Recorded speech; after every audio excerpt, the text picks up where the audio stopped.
welcome back to Blue Flag Bandits, the series that drives F1's worst cars so you don't have to, in the desperate hunt for points using the Codemasters F1 games from 2010, and we're up to 2013 driving the Marussia MR02 in place of Max Chilton, and it's been a solid if unspectacular season. It's a phrase that keeps repeating through this season so far, but Canada was a bit of an outlier. We had an okay qualifying, looked actually roughly on pace with some of the other guys around us, and then we performed well in the race. Could have maybe nicked a 9th or 10th place if it wasn't for a little bit of damage on lap 1 when Jean-Eric Vergne bounced off a wall and we went into him as he drove off the corner. And yeah, that held us up in the pits, dropped us behind Button and Gutierrez, who we were in front of during the first stint, and they finished 9th, or 10th and 11th, I think, in the end, after Fernando Alonso dropped out of the race. But P12, a really solid result, really good drive, great defensive manoeuvres. Canada finally being sort of kind to us. Our favourite circuit has been a little disappointing in the previous 2 seasons, but still no points on the board. The stand-ins, though, look a little something like this. We are 18th, just ahead of Bottas, Pique, Bianchi and Van der Garde, behind Vergne, Maldonado and Ricciardo, none of whom have scored either.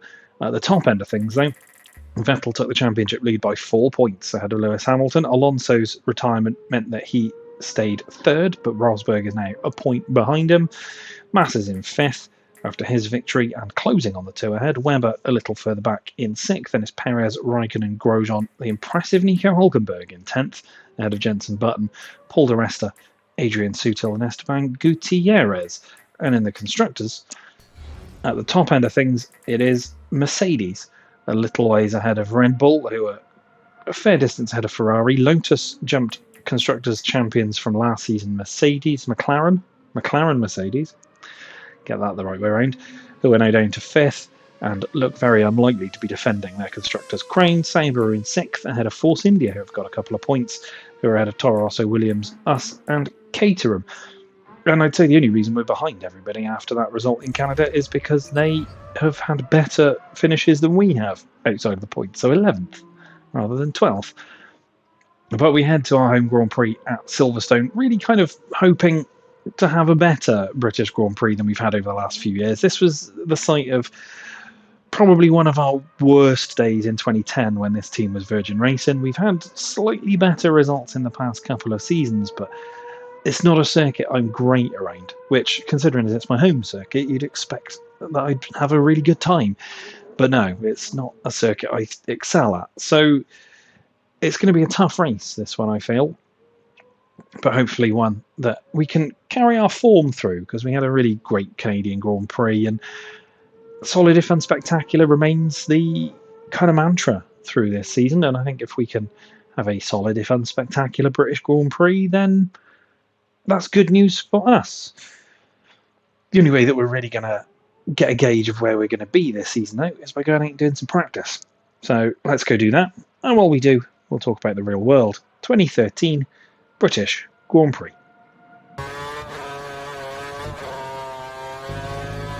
Formula 1 returned to Silverstone for the 8th round of the championship, and it would come off the back of the FIA International Tribunal ruling that Mercedes and Pirelli conducted illegal tests earlier in the season. There had been, however, no implications to the championship, as the FIA acknowledged that both Mercedes and Pirelli conducted the test in good faith, believing they had permission to do so. So the only punishment was that Mercedes were unable to partake in the young driver test after the British Grand Prix. Prior to this race, Mark Webber would announce his retirement from Formula 1 at the end of the season. Several teams arrived at Silverstone with upgrades to their cars. Ferrari brought a revised front wing, Mercedes installed a cable-free thermic sensor on the front wing to monitor their tyres, and Lotus brought a new front wing, multiple aero upgrades and a double DRS system.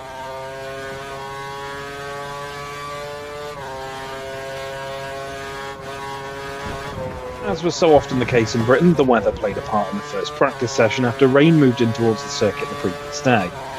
Water streams formed across the circuit, seeing many drivers spin off track. It would take over an hour for any meaningful lap times to be set, the session ending with Daniel Ricciardo on top ahead of Hülkenberg and Maldonado. Conditions would improve through the second practice session, the drivers able to move to dry tyres within 10 minutes of the session start.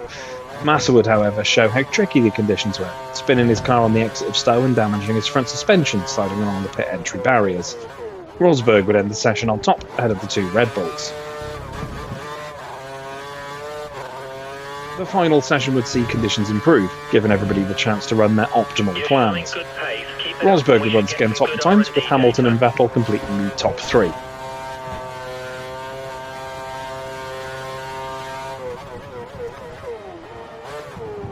Qualifying would start with the traditional sight of Caterham and Marussia dropping out in Q1, joined by Gutierrez and Bottas, who couldn't match his impressive showing from Canada.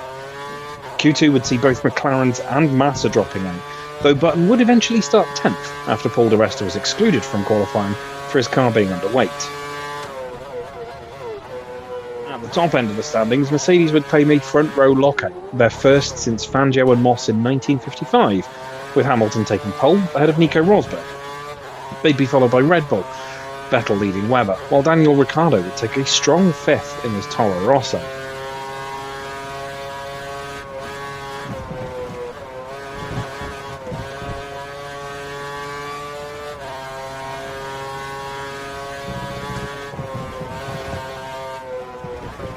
Hamilton got a clean start, while his teammate Rosberg was sluggish off the line, being jumped by Vettel into Abbey, turn 1.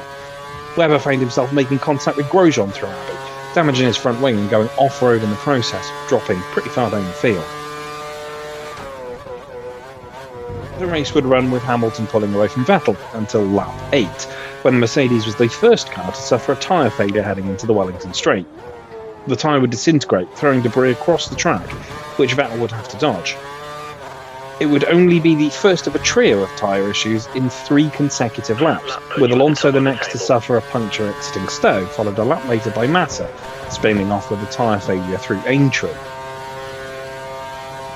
Pirelli inspected the tyres and advised teams to increase the tyre pressures and notify drivers they needed to avoid mounting the curbs, but it would only be 4 laps before another tyre disintegrated, this time on Jean-Eric Vergne's car, along the Hangar Straight, throwing debris onto the track and onto Raikkonen's helmet, as the Lotus cars were passing the now 3-wheeled Toro Rosso. This 4th tyre blowout and the resulting debris would force Charlie Whiting to bring up the safety car. During the resulting safety car, Vettel was told over the radio that his left rear tyre had sustained cuts on the inside wall, a broadcast that was heard by a number of other teams, forcing many to switch to a 3-stop strategy. The safety car was recalled to the pits on lap 22, Vettel leading Rosberg and Adrian Suter.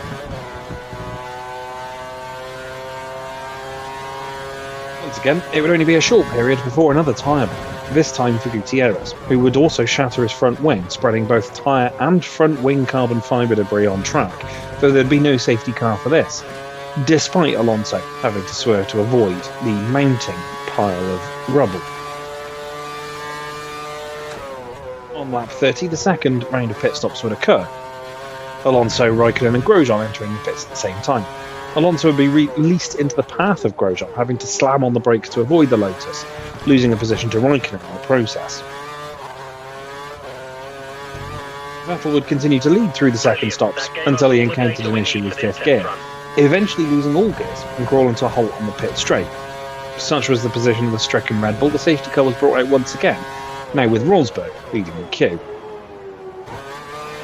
The German was informed during the safety car there was an issue with the centre of his left rear tyre, but he would actually be able to continue without a blowout. The same couldn't be said for Sergio Perez, who lost his left rear tyre a lap after the safety car returned to the pits, while Alonso was slipstreaming him down the Hangar Straight. Alonso once again having to show off his cat-like reflexes to get out of the way of the struggling McLaren. Rosberg would hold on to take victory less than a second ahead of Webber with Alonso in 3rd. Hamilton recovered to 4th with Raikkonen, Massa, Sutil, Ricciardo, di Resta and Hülkenberg rounding out the top 10. However, much of the post-race talk surrounded Pirelli.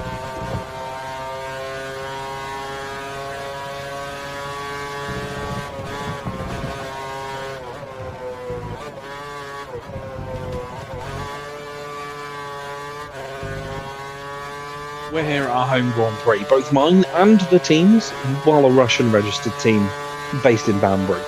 Originally Virgin Racing, originally a British run team, most of the staff for Marussia at the time, British staff. So it's classed as a home Grand Prix regardless. Can we hope to compete with the midfield here though? It's not a circuit I've been particularly great at through the series so far, and I can't imagine it's going to get a huge amount better here. This track's super fast, surprisingly so, which is likely to put our little Marussia on the back foot. However, we are seeing some small improvements as we go. We're getting most of the R&D ticked off, and the car's feeling a little bit better. It'd be a big claim to think we can make it into Q2 though, but I do think we can out-qualify the other back markers. So let's aim for that ever so traditional 19th spot on the grid, and at least clear Bianchi, Vandergaard and Peak.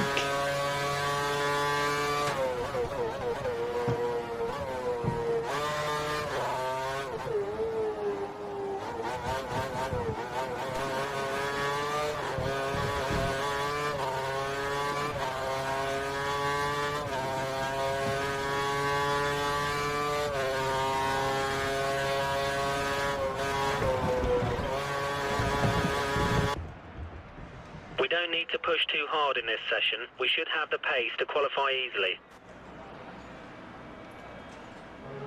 Engineer Andy there, maybe asking a little too much. If practice is anything to go by, we will probably get knocked out in Q1, but I think the result from Canada is warping expectations here.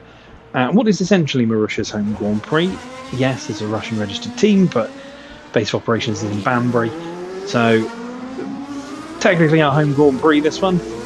Everybody heading out because there's a small chance of rain during this session, so I think we've got to get out there early, try and get some laps on the board, see what we can do in front of our home crowd.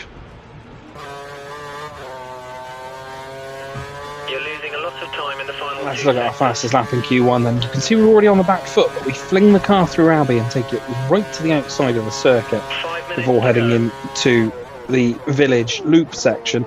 Fairly neat and tidy through there, but the loop is a corner even to this day I struggle with, so it takes a little bit of time to get the power down, and the rear tries to spin out from around us.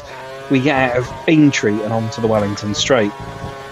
DRS open, not using curves at this point, need that for a bit later in the lap. As you can see, we're 0.4 of a second up nearly on our best time, and a little up on on Daniel Ricciardo. We go through Brooklands, fairly neat and tidy, through Luffield and then through Woodcote without too many issues, and now it's the run down to Copse on the old start-finish straight. Not being able to take Copse flat, these cars don't seem to like it, or at least this car doesn't, so we have to back off just a touch, but we keep it well away from the anti-cut technology on the outside.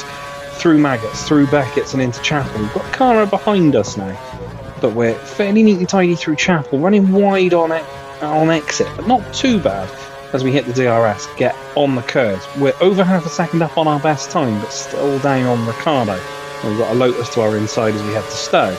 We brake a little later just to sweep round the Lotus, but we're okay through Stowe. Again, not too wide as we head down towards Club and Vale. We get through there fairly neat and tidy, a little bit over the place as we're trying to push before the fuel runs out. But you can hear it's just started to go, and that's all she wrote. You're starting way down the field tomorrow, 21st place.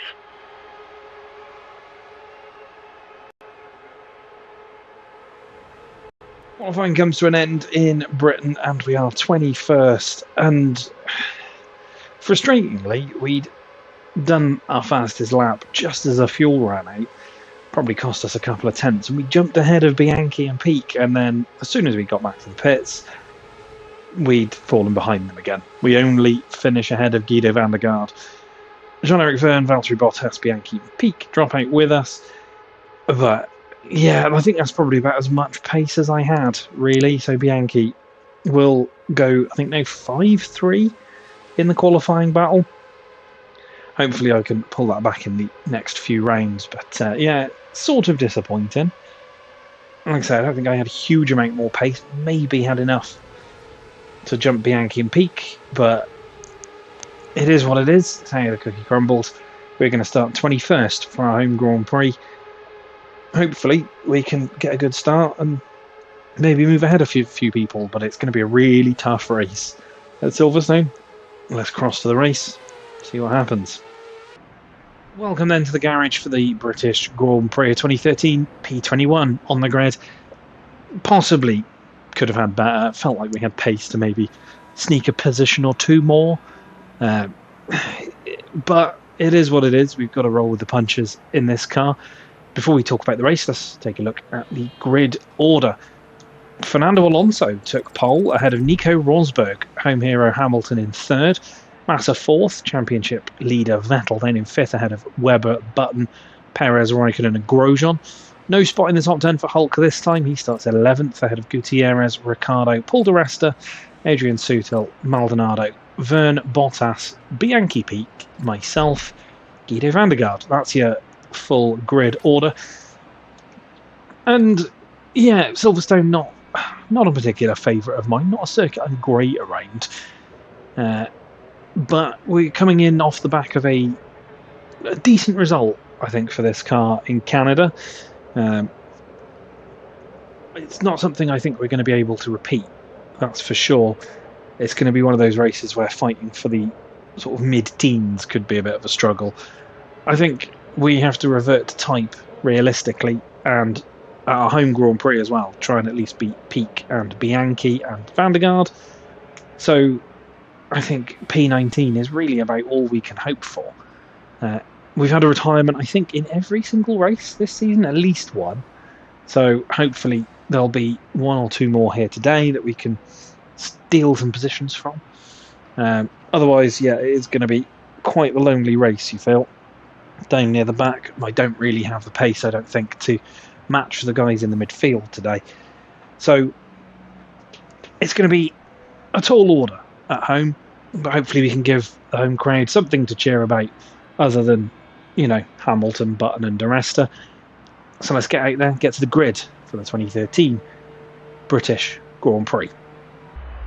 Alonso at the front, Rosberg next to him, there's Hamilton. There we are, just behind Bianchi.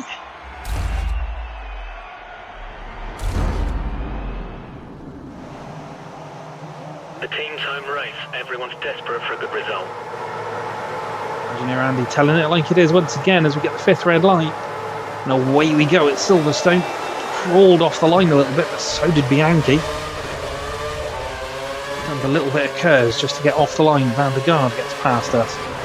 But as we all head into Abbey, get very close to Bianchi. We've still got him on our inside. There's a little bump with Esteban Gutierrez, but we survive it. And we're trying to go around the outside of Jean-Eric Verne at the loop. I was going to say, hell of a move if we pull it off, and we do, because he gets caught on the inside. We're in the slipstream of Daniel Ricciardo down towards Brooklands, and we dive up the inside of the Australian, and we're up to P12 at the moment. Run a little wide, catch some gravel, nearly lose it, cut right across Ricciardo. We're not going to go too wide into Cops, are we? I think we might be. But we hold Adrian Sutil off and we run wide on the exit. We've probably lost the top 11 already. Just from that sort of near half spin coming out of Woodcut or Luffield. Always get those two mixed up.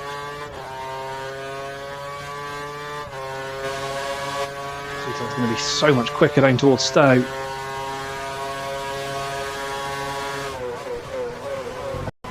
Try and stay on the inside and hold him off on the brakes. We don't manage it. We're in the outside into Vale. Yes, we are.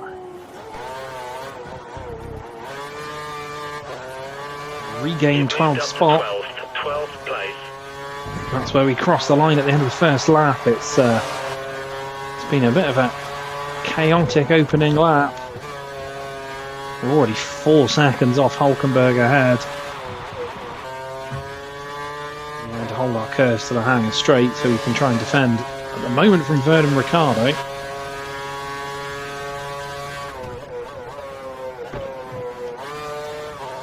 Vern goes for the up and under. Side by side into Vale. Got a little deep. Trying to hold the position, but we do hold it.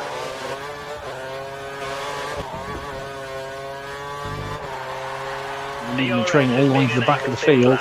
Remember, we can use DRS when you're within 1 second of the car ahead in the DRS zone. DRS owns both the Wellington straight here, the Hanger straight at the other end of the lap. Look how much quicker Vern is. They break him into Brooklands though. Ricardo now behind us as we struggled through Maggots and Beckett's, and Ricardo's hunting us down. Just to hold the inside, keep him behind us for now. But they are just queuing up one at a time here.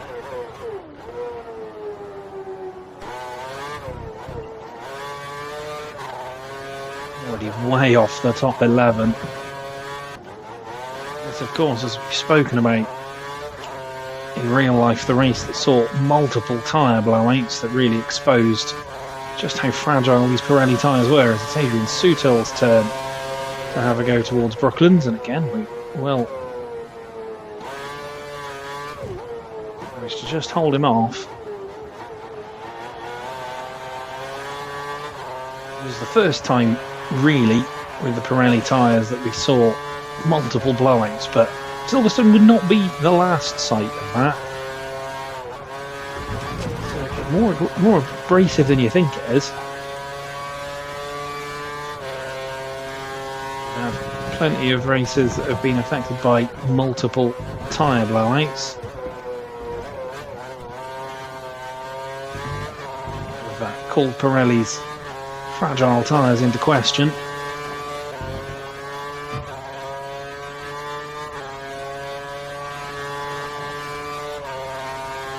To the outside, we just about give him enough room towards Stout. Doesn't, however, go too wide.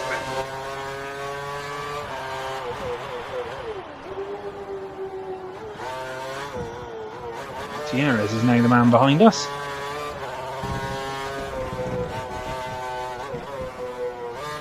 Your tyres are heavily worn. Box for fresh rubber if you need to.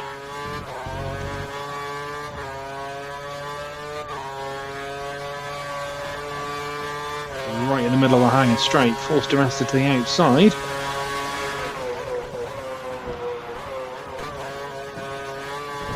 Backs out, so the same fate as his teammate doesn't befall him.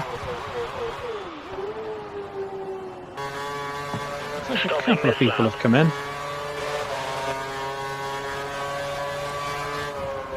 We run wide at Abbey. From our race prediction. Great job. Keep it up. And that just lets Gutierrez through. Literally no front end at the moment.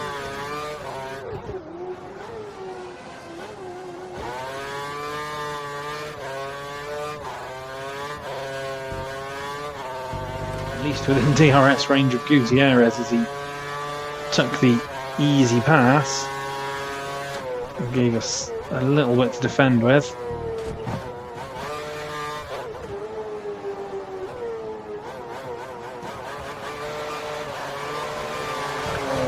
Yeah, tyres are gone. Okay, we lost that position. Put some pressure on him and try to get it back.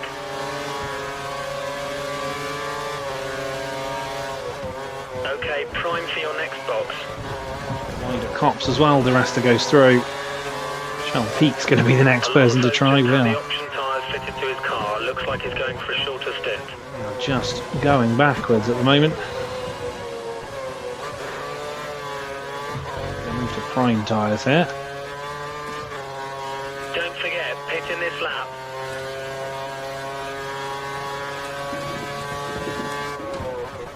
The options do not last long enough. Tyres confirmed for next pit stop. Attempts to go around the outside at Stout. We're heading in with everybody in front and behind us.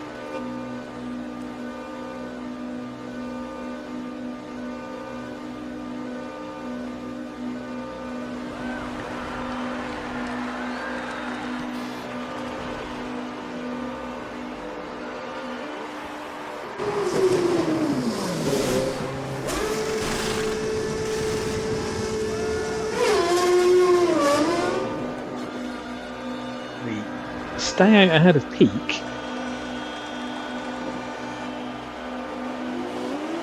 Remember to stay inside the white line or we'll get a penalty. Ricardo just ahead of us. I think we're about to lose them just because I really don't have the pace. The car's got a new set of prime tyres on. You only have to stop once now. One stop left. Yankee has jumped us. Now I'm severely doubting if we're actually going to jump anybody at the moment. We've got a bunch of cars in the pits, but realistically the pace is 0 here at the moment.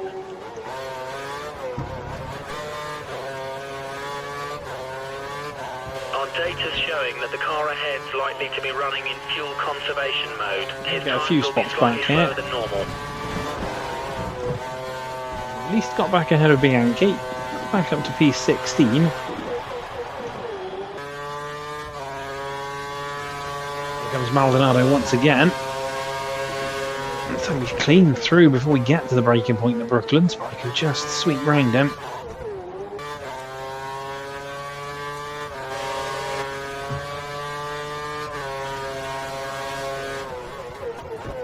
Peak once again has a go into Brooklands, and once again we hold the Frenchman off.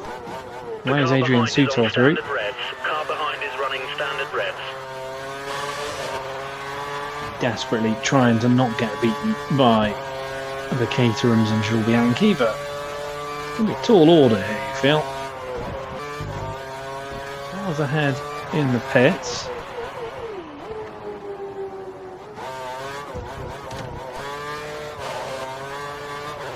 It's just Jean-Eric Verne. Might get past the Frenchman. We do. This is turning into a solid Lightly drive. relegate 5 him to the positions back up of this on where pack. we were expecting to finish.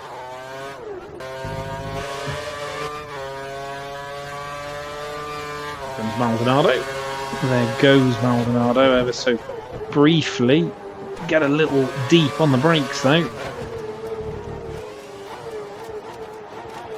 Somehow force our way back through at Luffield. That was close. Now we've got Adrian Sutil for company again.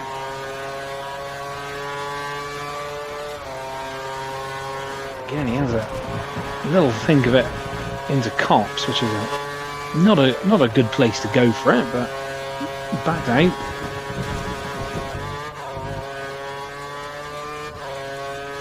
Again, the front left wearing quicker than any other tyre. It's not going to go up the inside into Stowe.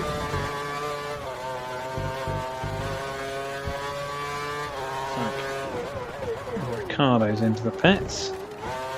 Verne now behind us, so he's made his way through that queue. Looks like a group of cars coming in actually. Di Resta and Ricardo still in the pits. We might jump them. We will jump them back into P13. Won't be for long though, we're off plan to everybody else. We think the car behind is running on full revs. He's trying to close the gap. We're going to box early here. There's only 10 to go, and we're definitely going to get lapped, so let's head in at the end of this one. Tyres should last long enough.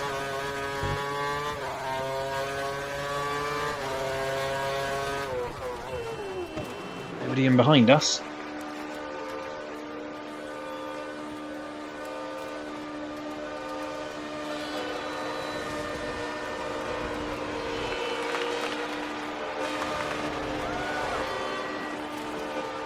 Williams have got a car in.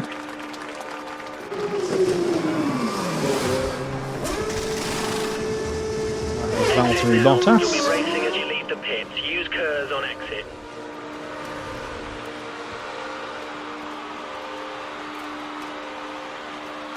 There's some traffic at the pit exit. Watch out as you rejoin the track. Maldonado's through. Blue flag conditions. Let the car immediately behind through. You're not racing him.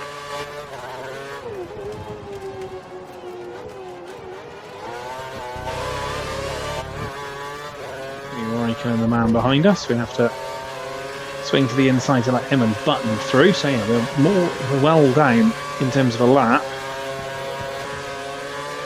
DRS here as well. Off the leaders in front of us. So that's good. There are cars heading in, lots of them. I assume some of those are going to be the leaders. Button and Raikkonen head in.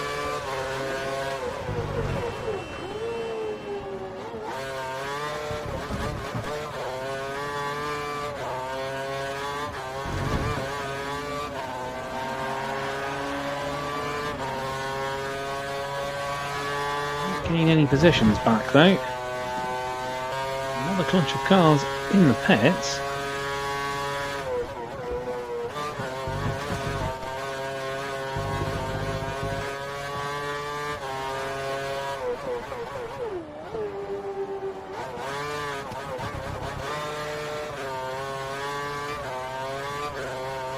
Well, Peak is one of them.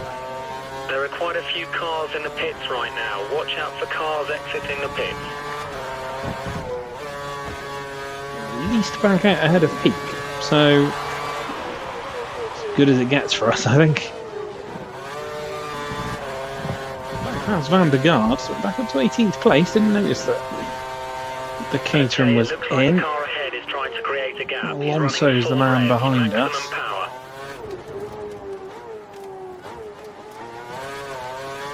Okay, we need you to make way for the car behind.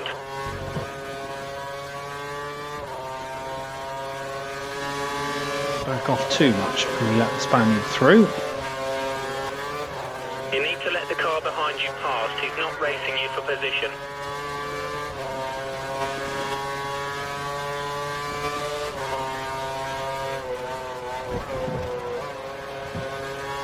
Off a little left to let Rosberg through.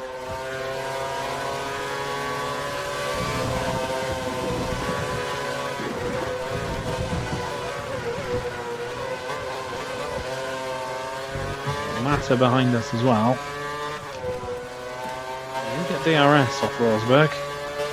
We're 5 seconds down on Byrne. Let Massa through. That would have cost me.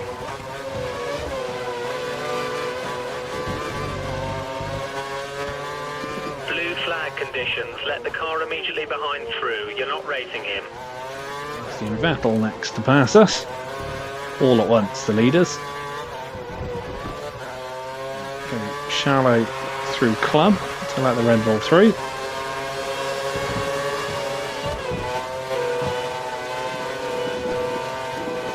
Done me a favour here. Lapping Jean-Eric Verne. You're both going to have to let the car behind pass. When he goes through, try to use it as an opportunity to gain a position. Hamilton's through. I assume that's Webber as well. It is.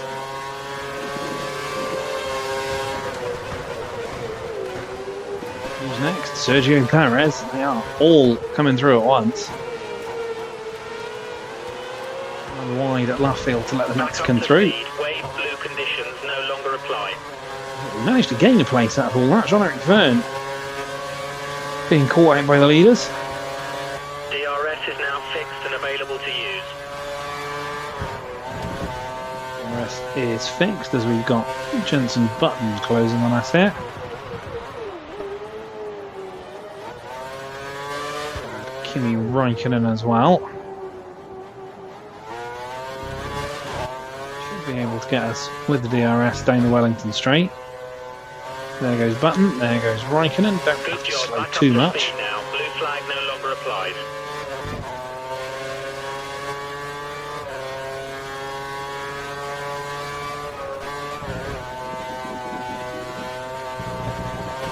We get lapped once again. Looks like it's a Sauber behind us. It is. That was Nico Hülkenberg and then Romain Grosjean behind him.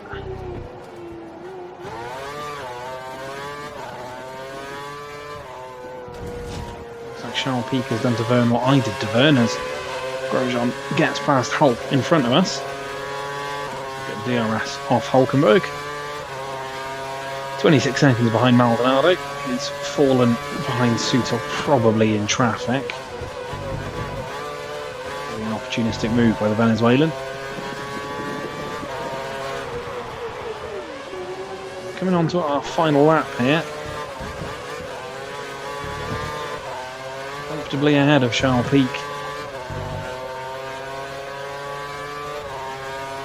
Just have to see our way through this last lap. This might be our finishing position. Bit of front wing at Abbey. Bring the car home. That's why Maldonado's gone backwards. Too far in front to do anything about it, unless he's lost his front wing completely.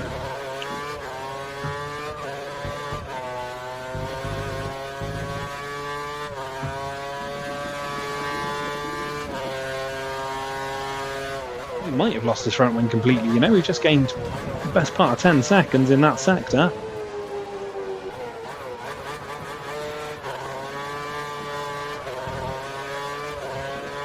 Is there going to be enough time to catch and pass Maldonado before the end of this race? I don't think so.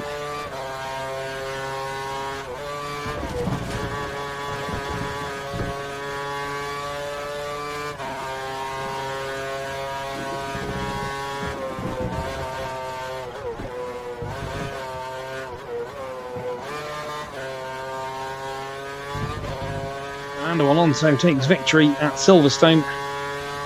Maldonado's lost another 4 seconds, but I don't think it's going to be enough for me to catch him.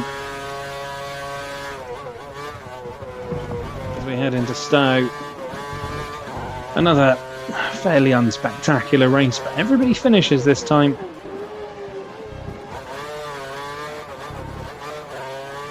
We'll take P17, which is a decent result, all told.